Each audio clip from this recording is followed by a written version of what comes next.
Queen of Sheba,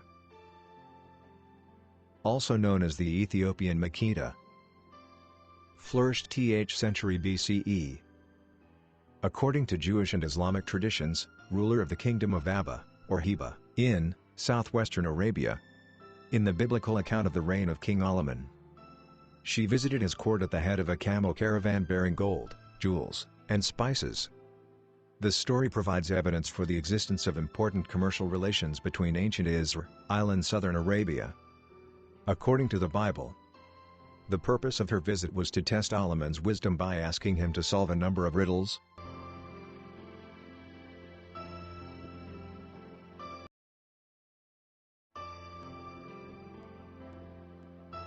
The story of Bilqis, as the Queen of Sheba is known in Islamic tradition, appears in the Quran, though she is not mentioned by name, and her story has been embellished by Muslim commentators.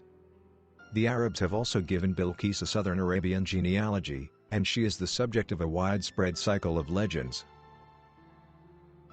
According to one account, Solomon, having heard from a hoopoe, one of his birds, that Bilqis and her kingdom worshipped the UN, sent a letter asking her to worship God.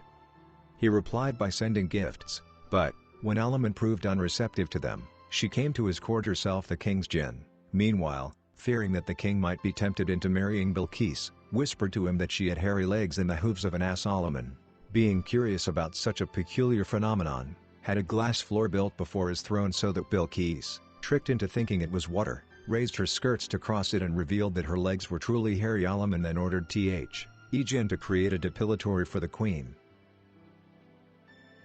Tradition does not agree as to whether Solomon himself married Bilqis or gave her in marriage to a Hamdani tribesman. He did, however, become a believer.